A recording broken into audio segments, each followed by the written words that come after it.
Merci à vous qui nous suivez sur Africable Télévision. Bienvenue dans Afrique Midi. Voici les titres.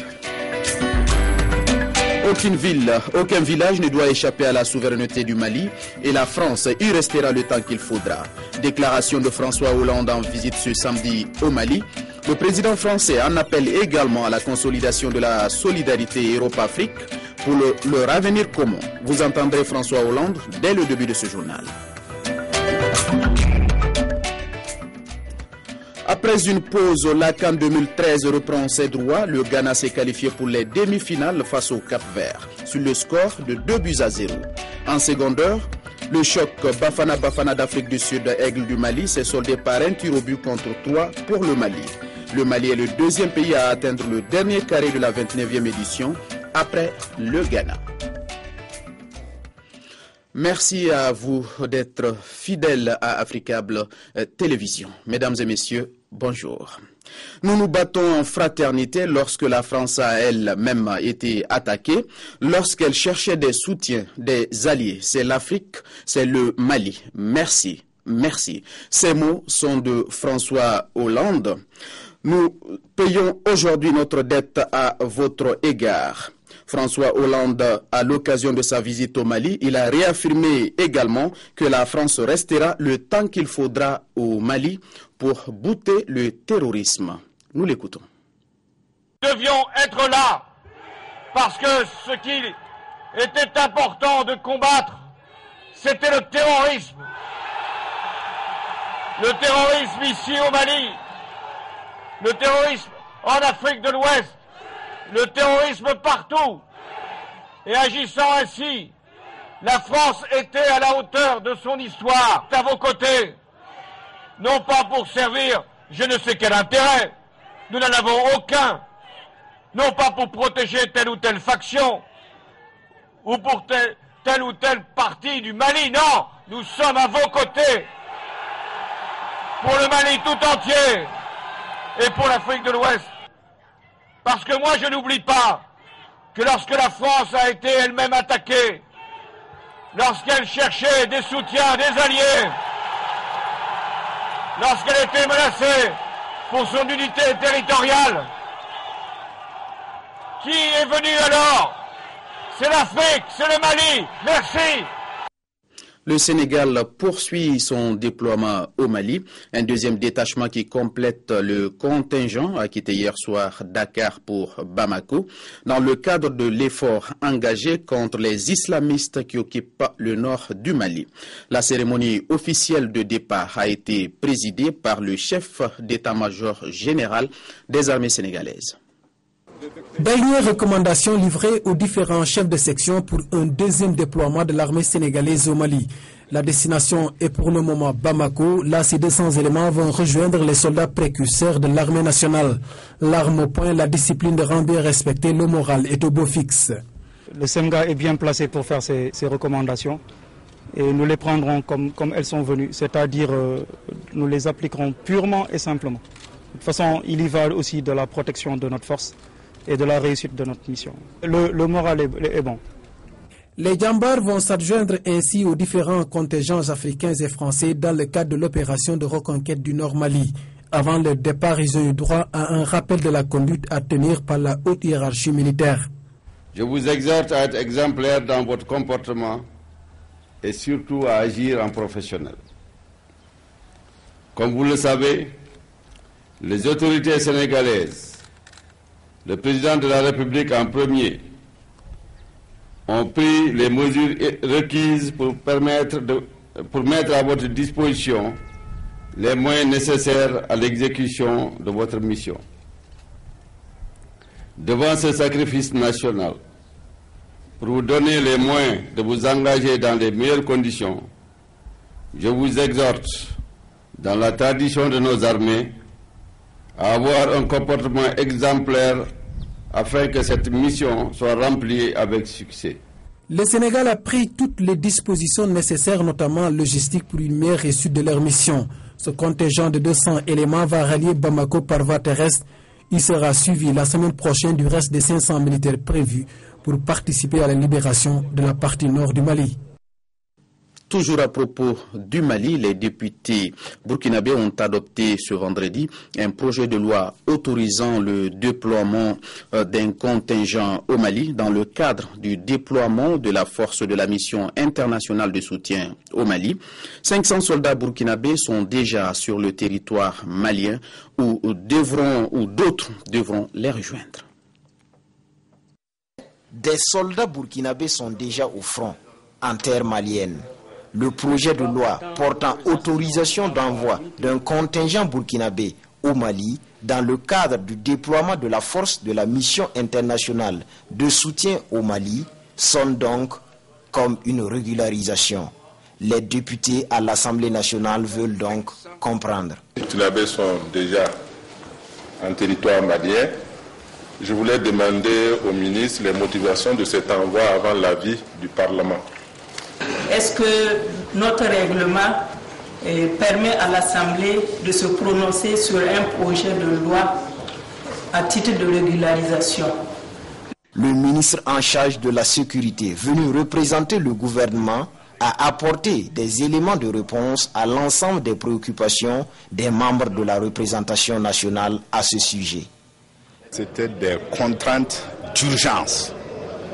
Nous sommes partis au Mali sur la base donc des résolutions des Nations Unies, sur la base également donc des décisions de la CEDEAO. Et c'était une période où vous conviendrez avec moi que notre Assemblée nationale n'était pas tout à fait opérationnelle. Il fallait donc que le président de Faso assume la parole du Burkina, et c'est ce qui a été fait. C'est à l'unanimité des 120 votants du jour que l'Assemblée nationale a adopté ce projet de loi autorisant l'envoi d'une troupe burkinabé au Mali. Les conditions de participation du contingent burkinabé sont déterminées par un protocole d'entente élaboré et signé entre le Burkina Faso et l'ONU.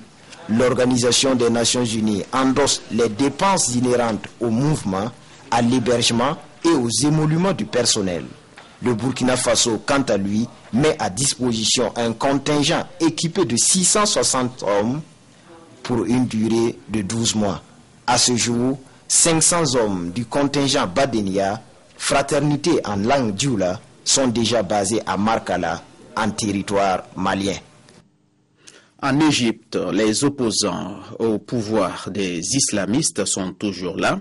Et encore tard dans la nuit, il y a eu des manifestations violentes contre le président Morsi. Le Front du Salut National, principale coalition de l'opposition, fait aujourd'hui volte-face, toujours après avoir signé un accord avec le pouvoir. Le FSN demande que le président Morsi soit traduit en justice et appelle également à la chute du régime. Les abords du palais présidentiel portent encore les stigmates des violences de la nuit.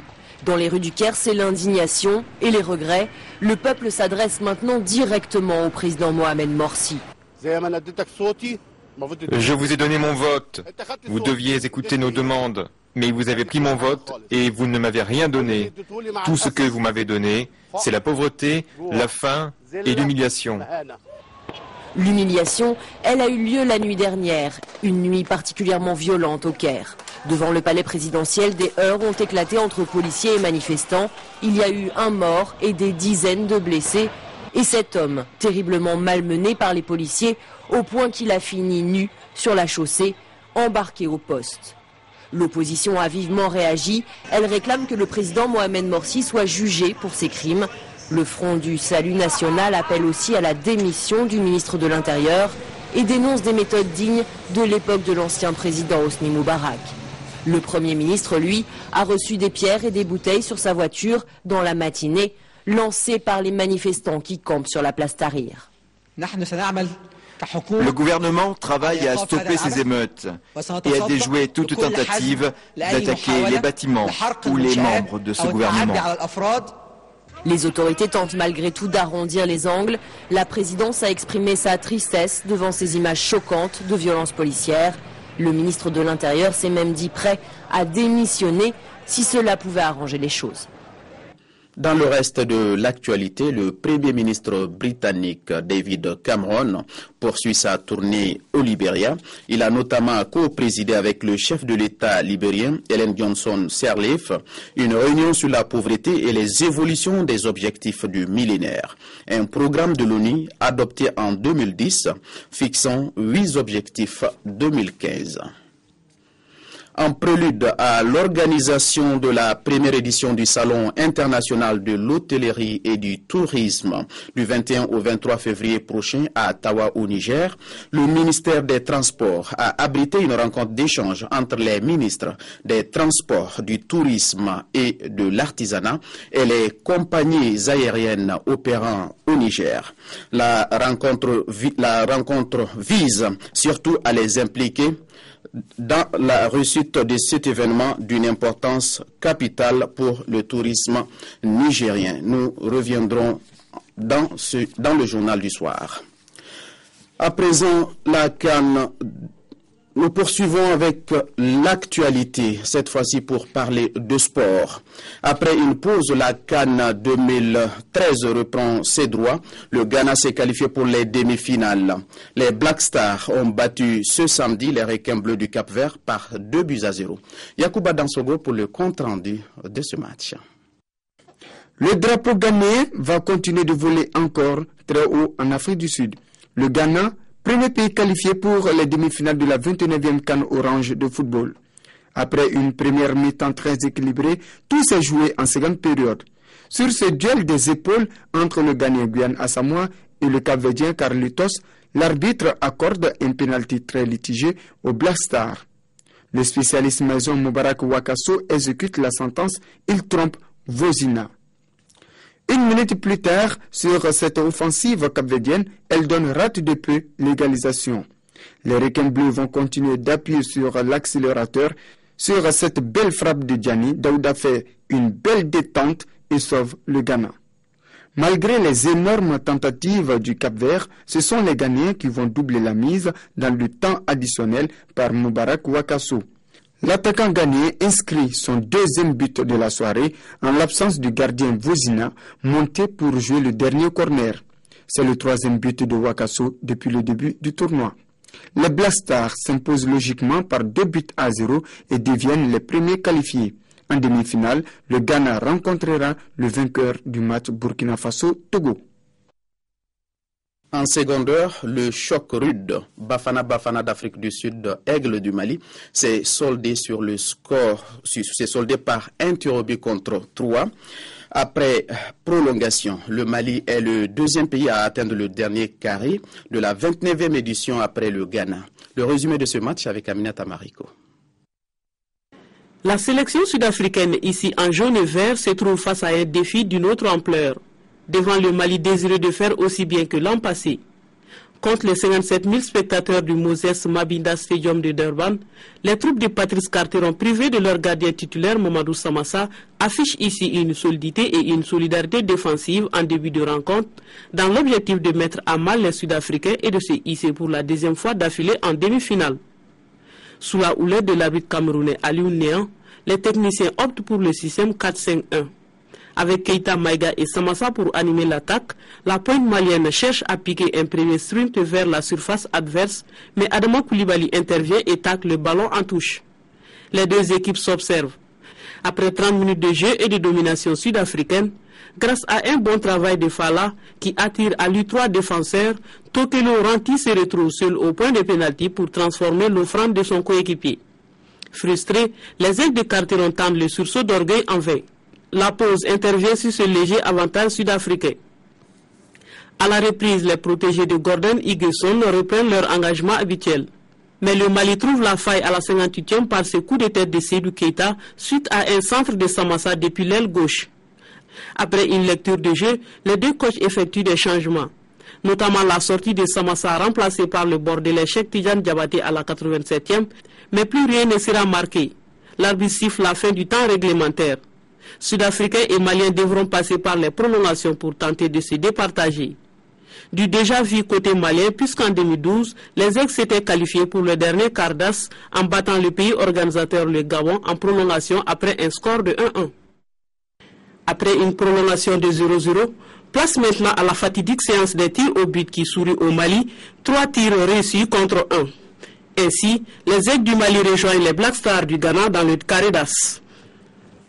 Cette brève avant de refermer ce journal. Pour les quarts de finale de ce dimanche, les éléphants de la Côte d'Ivoire croiseront le fer avec les Super Eagles du Nigeria à 15h temps universel.